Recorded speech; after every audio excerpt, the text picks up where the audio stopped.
This is Miss Higgins. I'm just here today to talk to you guys about your PowerPoint checklist because we think it's important for you guys to see how to go through this checklist with your PowerPoint. So I'm only showing you my screen today so that you can kind of see how to go through that checklist and how to really double check and make sure that you have everything that you need in your PowerPoint. It's really important that you go off of those guidelines that we talked about.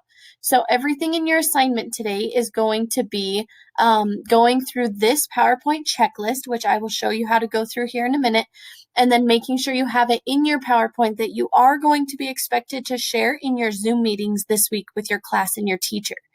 All grades are due on Wednesday, so you need to make sure that this PowerPoint and checklist is completely done today so that we can get them graded and grades in before they are due, because the last day of school is this Friday. I can't believe it's last week already, but all right, guys, so I'm going to split my screen here. I'm going to show you how to do that. So I'm going to grab this tab up here at the top. Can you see my mouse up here? I'm going to grab this tab up here at the top, and I'm going to separate this so that it's in its own window. And then I'm just going to grab the top of it, and I'm going to drag it to the side of my computer, and it's going to create its own little page over here. And then I'm going to do the same thing with this checklist. So they're going to split my screen. Can you guys see that? How they're splitting my screen here? I'm hoping this one will extend. There we go. Okay, so that I have them side by side like this so that we can just kind of see as I ask the questions and look at my checklist, I can double check my PowerPoints, okay? All right, so I'm going to go ahead and just walk you through this checklist and what it would look like throughout my PowerPoint. Alrighty. Now, either page that I click on, they're going to stay side by side because I've split the screens.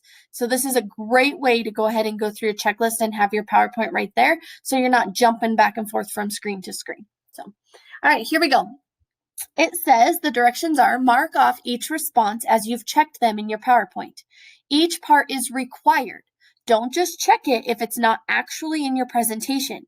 If you are missing something, go add it because it's required. If you're missing any piece of evidence off this checklist, guys, then you will not achieve a level 3. So please keep that in mind, okay? All right, question 1, checklist number 1 says, I have 5 state symbols, including state flag, state flower, and state bird. Those were the 3 required ones, and then you got to pick 2 other ones. So I'm going to go check.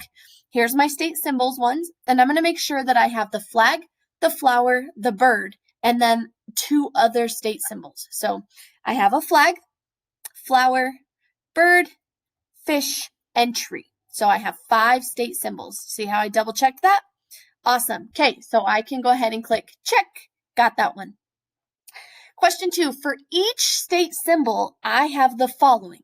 Okay, so now I'm looking at each PowerPoint slide. The flag slide, do I have a label? Wyoming state flag. Yep, label, check. Do I have a picture? Yep, it's right there. And then do I have a caption that describes the symbol or tells interesting fact? Well, I have information here of what the flag looks like. I have information about what it could represent and what it means, and then more about what it looks like. So, yep, I have all of those for that symbol. You're going to go through each symbol and do that before you check any of these boxes. Because of this word each state symbol has the following, okay? Wyoming state flower. Label, yep. Picture, okay? And then I've described it, the name of it. There's the legend about it, and then you can see it growing all around the state. So that is our cool, interesting fact and information. Next up is bird. Label, Wyoming state bird, the western meadowlark. And what it does, it helps control harmful insects. Good, there's my little interesting fact about it. Then I have the state fish, cutthroat trout. Okay, I said where it got its name from and that it's the only trout native to Wyoming. Awesome. Okay, so I have a label, I have a picture, I have a caption that describes it. Next, last one is our state tree. Okay, label, Wyoming state tree. I've told you the name of it. I told you why it adopted this as the state tree. And then I told you an interesting fact about it.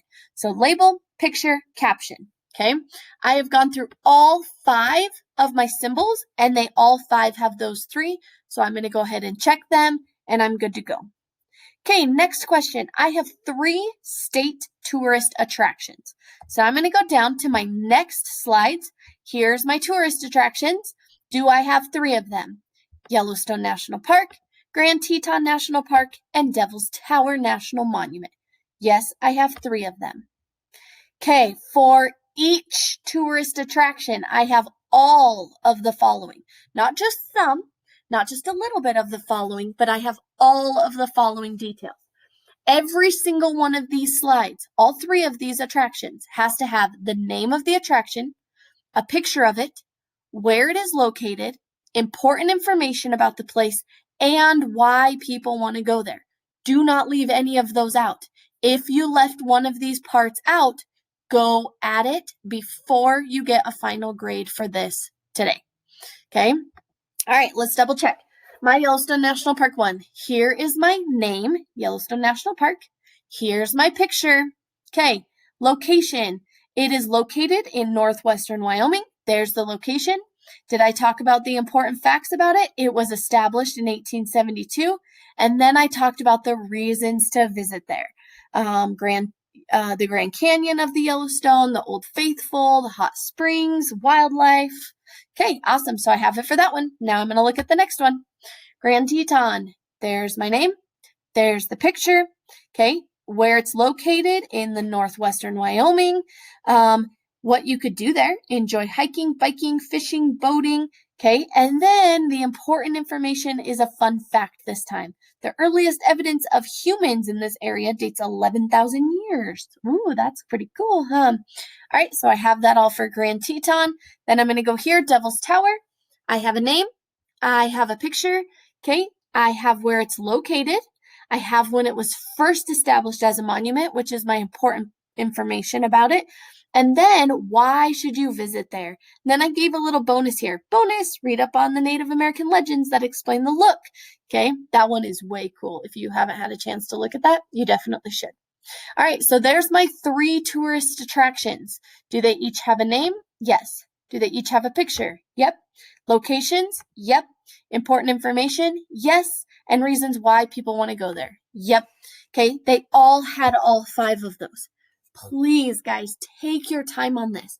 Double check and make sure that everything is there. If it's not there, add it. That's what we're looking for. This is your research question requirements, are these 5 things. Okay? All right, next one.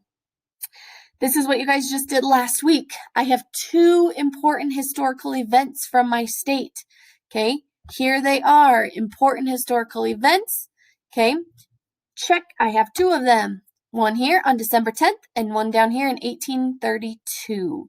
So, yep, I have 2 of them. For each one, I need to have an explanation of each event, the date or dates in which the event happened, the location that it happened in the state, if there is one. That's the only one. If there's not a location, it's fine. You don't have to have it. And lasting impact. So, why was this an important event in your state? All right, so let's take a look here. Explanation of the event. Wyoming Territory became the first to let women vote. In 1890, when Wyoming wanted to become a state, Congress tried to tell them that they had to take away the right for women to vote, but they refused. Congress eventually gave in, and therefore, when Wyoming became the 44th state, they were the first to allow women to vote.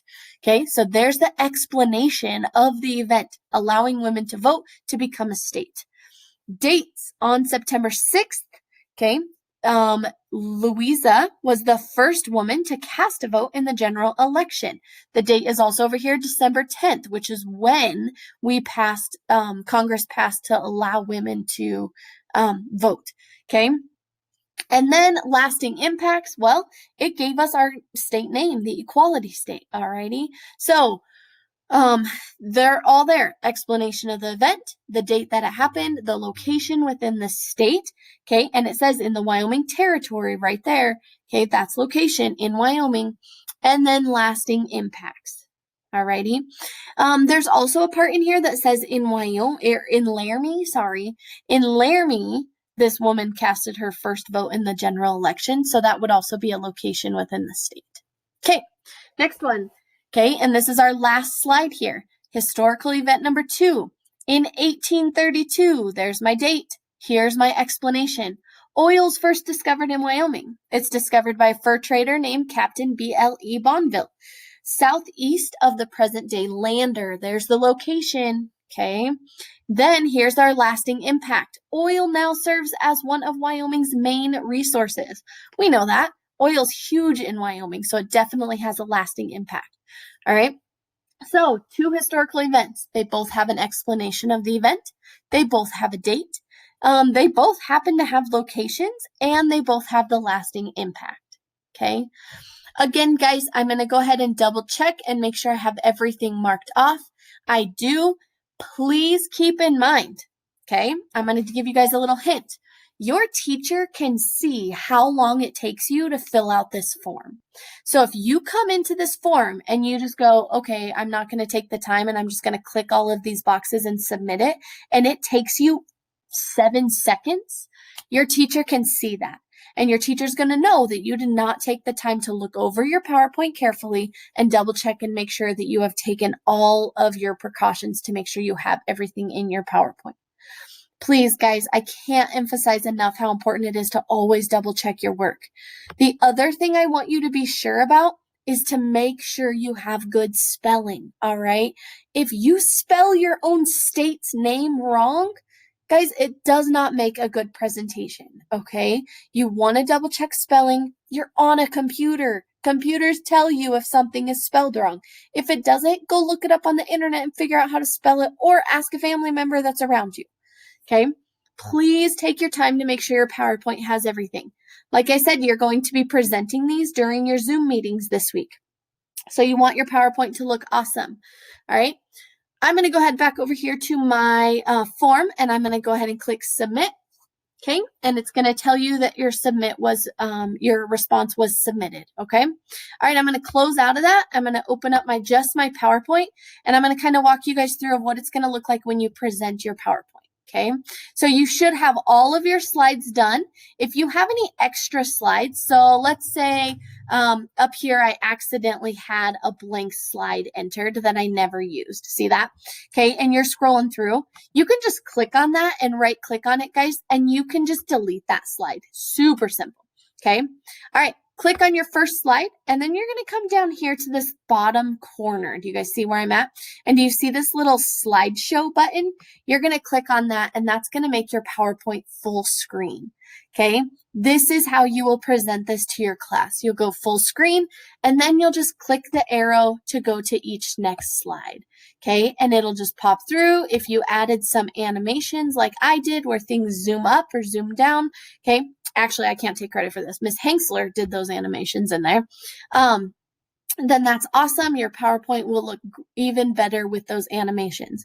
If you're not sure how to do those animations, I know that there is a video from, I think, 2 weeks ago showing you how to add in some of those cool features, okay?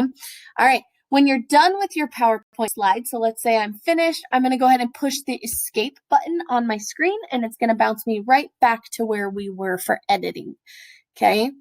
Please, guys, double check your work. This is the last reading grade that we have for you guys, reading and writing grade that we have for you guys for the school year in 4th grade. This is what you're going to leave 4th grade with, is this research project. We're so proud of you. You've been working hard. We really hope you enjoyed learning about your state, the symbols, the historical events, and the cool places you could visit. And I hope that one day we all get to visit those. I know that as I've been reading my students' PowerPoints, it's made me super excited to go travel again and visit all of the states that they've been researching. So, all right, guys, well, have a fantastic week.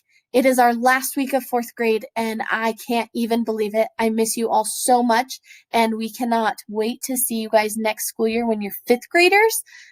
Good work, awesome job, and we will see you soon.